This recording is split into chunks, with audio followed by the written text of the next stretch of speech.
Source Sûre avec Jean-Charles Simon.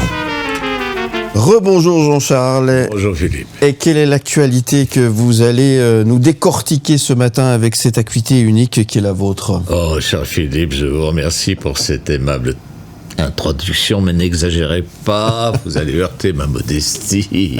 Je vous rappelle que c'est vous qui écrivez ces introductions et que vous me demandez de les lire. Oui, je vous force pas, ouais. Si vous voulez pas, mais je pensais simplement vous épargner un peu de boulot et puis c'est gentil. Dire quand même votre pensée, vos sentiments que vous avez pour moi. Ah, mais c'est apprécié à sa juste valeur. Non, vous avez raison, désormais je serai plus soft, toujours amical, mais soft. Bon, pour mon excuse, il est parfois difficile, après 6 semaines d'une chronique déjà devenue culte, de garder encore les pieds sur terre, mais je dois faire très attention pour ne pas me laisser submerger par la popularité médiatique. Voilà.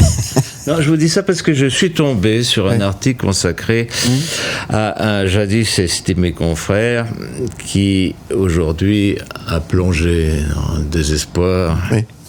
Et qui connaît une fin de carrière difficile, c'est le moins qu'on puisse dire, qui n'est pas loin, au bout de ses pètes, parce que je veux parler bien sûr de Patrick Poivre d'Arvor. PPDA. PPDA qui est mis en examen, accusé d'agression sexuelle par une quarantaine de femmes, rien que ça. Alors, dans le cadre de l'enquête, la justice de Nanterre a exigé une expertise psychiatrique de l'ex-présentateur vedette de TF1. Et cette expertise, menée par une psychologue, évidemment, a duré 3 heures et a été révélée ces derniers jours. Et selon la psychologue, le journaliste de 77 ans peine à se remettre en cause et peut se percevoir comme plus désiré qu'il ne l'est. Et il présente un fonctionnement mental et une position psychique pouvant, je cite, rendre fragiles les capacités à douter, la capacité à questionner les choses, à prendre la mesure de ce qu'elles vont lui demander et à se remettre en question. La difficulté à se remettre en question est sa capacité à questionner les choses. Oui. Non, je dis ça parce que c'est quand même ce gars-là qui, pendant plus de 30 ans, a expliqué le monde aux Français. Oui, c'est ça. Oui. Et puis on s'étonne alors, après que la France est arrivée dans cet état. Hein? Oui, voilà. Et puis alors, donc, peut-être une autre nouvelle. Donc c'est compliqué pour lui, c'est ce que vous dites. Oui, c'est le moins qu'on puisse dire. Oui, mais c'est très curieux quand même qu'on s'en soit aperçu après 30 ans. C'est effectivement bizarre. Il y a peut-être un peu de... L'avenir nous dira ce qu'il va devenir de ce monsieur. Je crois qu'il a fait le plus gros. Je crois aussi. Il a fait le plus gros, en tout cas professionnellement. Quoi d'autre?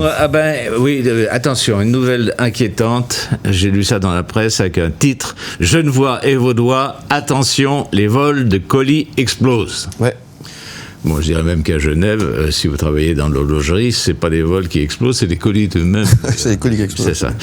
Non, mais la Poste, et c'est pas un épiphénomène, puisque la Poste a estimé que près de 20 000 colis disparaissent chaque année en Suisse romande, et particulièrement pendant cette période d'avant Noël, comme ça. Un gros problème, effectivement. Alors, je vous rassure, la Poste a pris des mesures sérieuses pour limiter le nombre de vols. Attention. Elle a limité le nombre des offices postaux. Effectivement, et on en a parlé il n'y a pas très longtemps. On ne sait pas si ça va aller mieux par la suite. Merci Jean-Charles Simon. On se retrouve demain ? Bien sûr. De Source Sûre, à retrouver également en podcast et en image sur le site mlemedia.ch. Merci Jean-Charles. M le Média présente De Source Sûre avec Jean-Charles Simon.